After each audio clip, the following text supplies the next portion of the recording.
Hey everyone, இன்னைக்கு நம்ம இந்த வீடியோல சில phrasal verbs தான் நம்ம பார்க்க போறோம். பட் அது என்னன்னு பார்க்க போறதுக்கு முன்னாடி நான் உங்களுக்கு ஒரு சின்ன பாயிண்ட் சொல்லணும்னு ஆசைப்படுறேன். என்னன்னு பார்க்கறீங்களா? phrasal verbsக்கு நிறைய மீனிங்ஸ் இருக்கலாம். பட் நம்மளோட சிச்சுவேஷன் அண்ட் கான்டெக்ஸ்ட்க்கு பொறுத்த மாதிரி நம்ம அதை யூஸ் பண்ணிக்கலாம். And if you are ready, let's get started.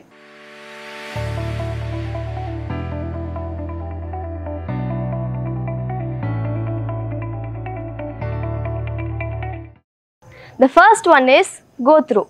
Go through அப்படினா ஒரு விஷயத்தை இல்லனா ஒரு இடத்தை கடந்து வரதுக்கு go through அப்படிங்கற phrasal verb நம்ம யூஸ் பண்ணலாம். For example, the railway goes through a lot of tunnels. The next one is go forward. Go forward na of course we all know முன்னாடி போறது. For example, go forward a little bit more and you'll be in the parking space. நீ இன்னுமே கொஞ்சம் முன்னாடி போன அப்படினா parking spaceக்கு போயிரலாம் அப்படிங்கிறது தான். The next one is get along. இந்த phrasal verb நம்ம எப்போ யூஸ் பண்ணுவோம் அப்படின்னா ஒருத்தர் கூட நல்லா ஒத்து போகிறது பழகுறது அப்படின்னு சொல்லுவோம் இல்லையா. ஸோ அப்போ நம்ம இந்த phrasal verb யூஸ் பண்ணலாம். For example, my colleagues and I get along very well அப்படிங்கிறது. The next one is look after. Look after அப்படிங்கிறது பார்த்துக்கிறது. For example, who will look after your cats while you are on holiday. அதாவது நீ லீவில் இருக்கும் போது உன்னோட கேட்ஸை யார் பார்த்துக்குவாங்க அப்படின்னு கேட்போம் இல்லையா.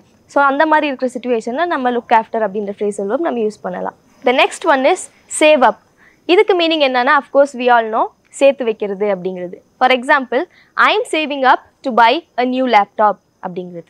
The next one is mix up. Mix up அப்படின்னா கன்ஃபியூஸ் ஆகுறது இல்லை போட்டு குழப்பிக்கிறது அப்படின்னு சொல்லலாம். For example, I mix up with two of the boys in my class. They look really similar. அதாவது என் கிளாஸில் 2 பாய்ஸ் இருக்காங்க, அவங்கள பார்த்து நான் ரொம்ப குழம்பிடுவேன் ஏன்னா அவங்க பார்க்கறதுக்கு சிமிலராக இருக்காங்க அப்படிங்கிறது தான். The next one is chill out.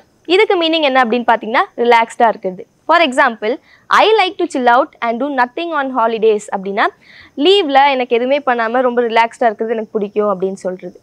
The next one warm up. Warm அப்னா நம்ம எல்லாருக்குமே தெரியும், ஒரு கேம் ஸ்டார்ட் பண்ணுறதுக்கு முன்னாடி ஒரு சின்ன எக்ஸசைஸ் பண்ணுவோம் இல்லையா, அதுக்கு தான் நம்ம வார்ம் அப் அப்படின்னு நம்ம சொல்லுவோம். And the final one is hand over. Hand over அப்படின்னா ஒரு விஷயத்தை ஒருத்தவங்கள்ட்ட ஒப்படைக்கிறது. For example, the manager will hand over the documents later. And இப்போ நம்ம வீடியோட எண்டுக்கு வந்துட்டோம். நான் சொன்ன phrasal verbs எல்லாமே உங்கள் டே டு டே லைஃப்பில் யூஸ் பண்ண உங்களோட இங்கிலீஷ் வெக்காபுலரியை ஈஸியாக இம்ப்ரூவ் பண்ணிக்கலாம்.